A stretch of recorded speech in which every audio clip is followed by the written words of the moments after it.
Hello Aquarius, Sun, Moon, Rising and Venus signs. Kamusta kayo? Sana ba'y nasa mabuti kayong kalagayan? Welcome back po sa Star Tarot.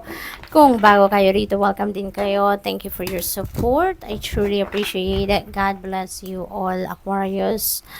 Una mensahe po ninyo, Ten of Pentacles, which is really, really beautiful. Kasi dito sa Ten of Pentacles, this is about abundance and prosperity. This is about money. This is about financial future, financial security, and stability. So, siguro, ang iba sa inyo, that is what you are focusing on right now. Maybe, ang iba sa inyo, that is also going to be baka yun ang magiging ano ninyo sa ngayon, baka yun ang pagfo-focus sa ninyo around this time, no? Kaya, good luck din po sa inyo dyan. Pwede rin ang iba sa inyo dito, masasabi ninyo na siguro marami na kayong ipon, secured na kayo financially stable na kayo, something like that. Or pwede rin na ang iba sa inyo dito, may pinag-uusapan din about inheritance, about mana sa ngayon, ano? Baka yun ang mga pinagdidiscusan ninyo ng inyong pamilya. What else? We have Six of Swords. Ayan. So, Six of Swords is a travel energy din, no? So, baka may travel ang iba sa inyo. Baka yung Six of Swords na to, kasama mo yung anak mo, 'di ba? Or the whole family, pwedeng ganon. Pwede rin na ang iba sa inyo rito is going to relocate, no? Baka magra-relocate talaga kayo, ang buong pamilya ninyo. What else? We have Six of Wands. Ayan. So, there is a synchronicity rito. We have two sixes.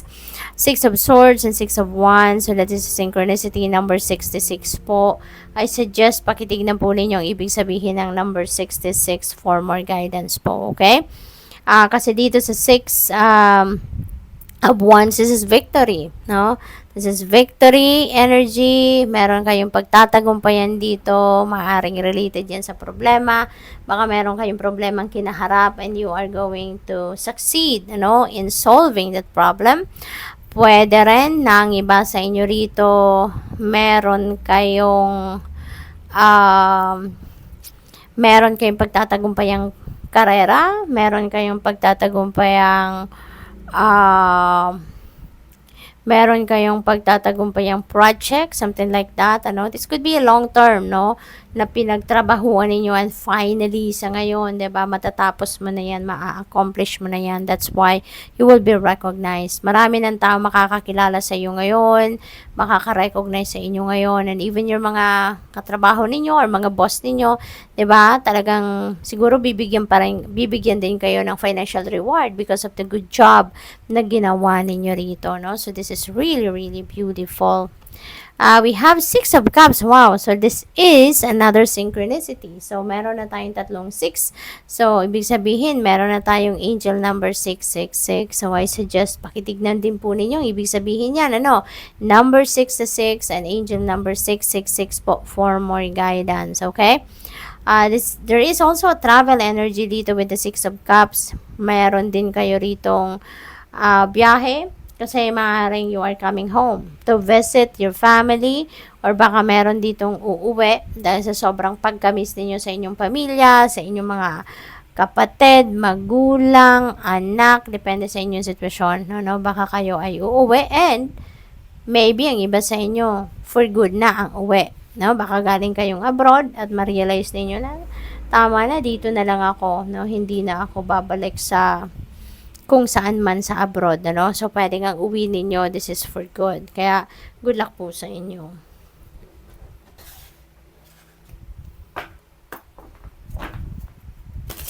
Siguro ngayon, nagmimuni-muni ang iba sa inyo, nag-i-emote at namimiss ninyo ang inyong pamilya, namimiss ninyo yung inyong mga anak, no?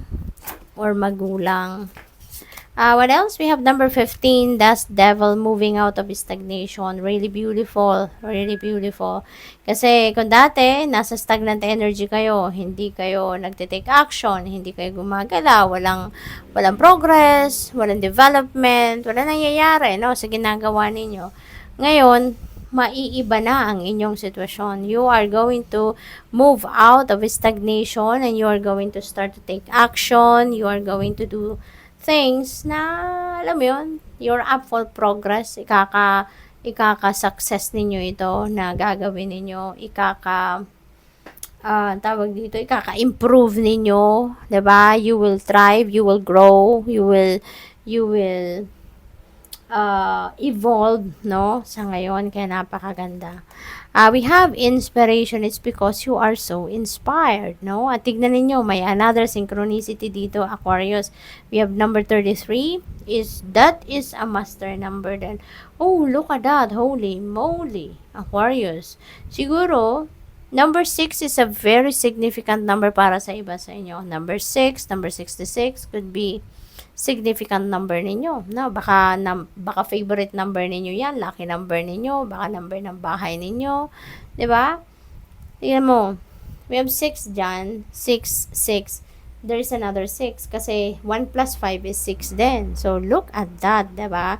So napaka laki siguro ng impluwensya ng number 6 sa buhay ninyo. So tatlo na po ang pwede ninyong tignan ha. Number 66, angel number 666, at saka 4 na 6, no? 66, 66. Tignan po ninyo, marami kayong insights na mapupulot dyan, and more information na gusto ng universe na malaman ninyo, mabasa ninyo, okay? Master number 33 as well, pakitignan po ninyo.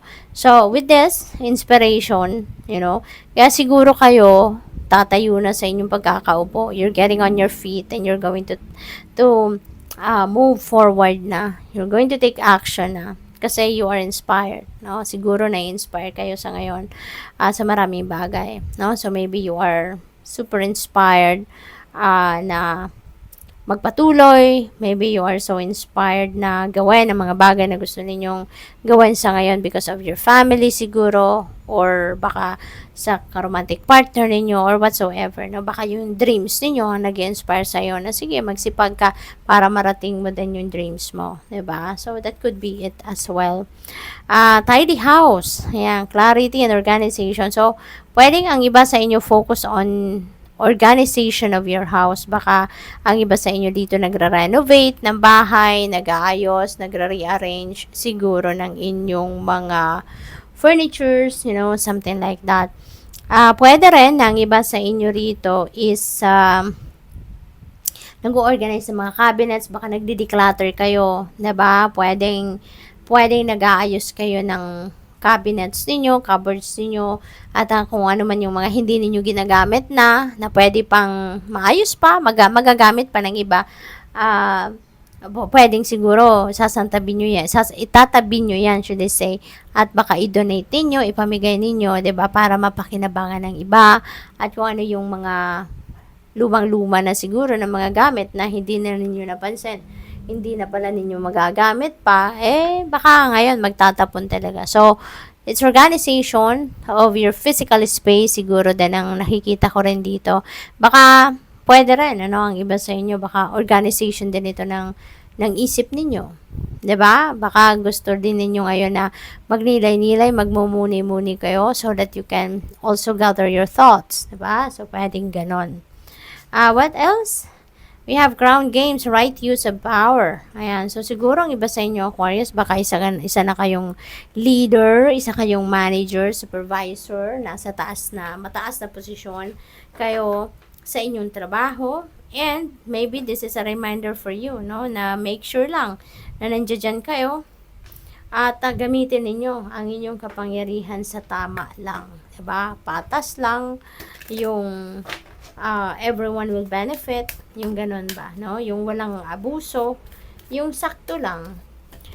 We have enlightenment, look from the highest perspective, see the divine in everyone. Ayan. So, maybe you're seeking for enlightenment. Maybe you are seeking for clarity, no? Clarity ng iyong nararamdaman, clarity of your thoughts. Pwedeng ganun ang ganap dito, Aquarius, no?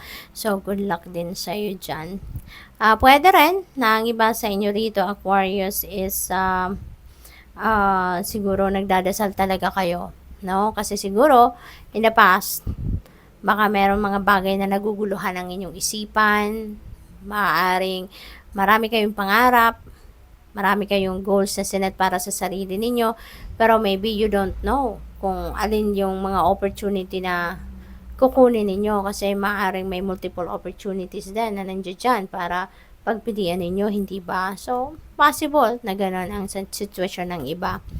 With the freedom of truth, ayan, communicate honestly, be who you truly are. Ayan, so, authenticity naman ang hinihingi nito sa'yo. Be authentic, okay? Be honest with yourself. And kasi kapag naging honest ka sa sarili mo, so definitely, magiging honest ka din sa iba. Diba? You are going to project or start projecting honesty, hindi lang sa sarili mo, kundi para din sa iba.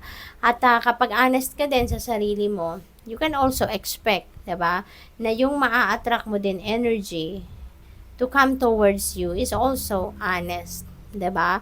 Kaya yung mga, kung honest ka sa sarili mo, for sure, magiging honest ka sa iba at yun din ang ma-attract mo towards you. Yung mga tao din na makakasalamuha mo, mga tao din na makakausap mo will also be honest, no, sa iyo.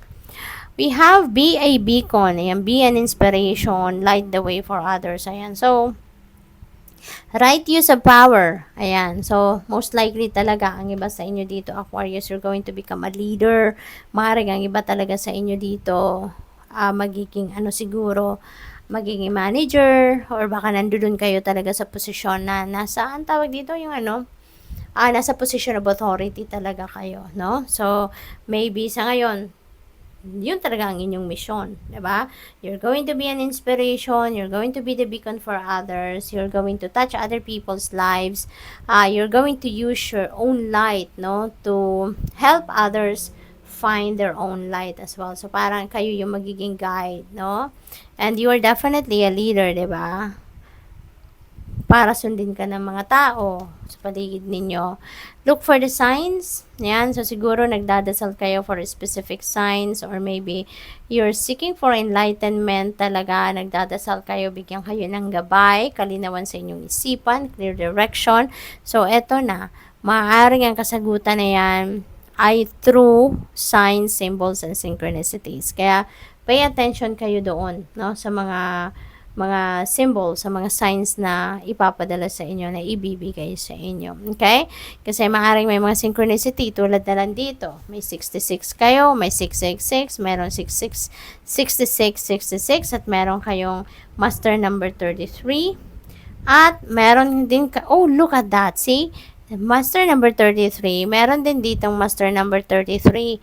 Meron ding master number 11. You know what, Aquarius? Siguro, ang dami, no? Ang daming gustong sabihin sa iyo ng Divine Universe dito. Kaya pay attention talaga kayo sa mga synchronicities na to. So, anuhin ninyo, make sure, no, na mag-make time kayo para mag-google ninyo kung anong ibig sabihin ng mga number meanings. Ng mga number meanings. Hanapin nyo talaga, okay? Kasi ang daming gustong sabihin sa iyo ng Divine Universe.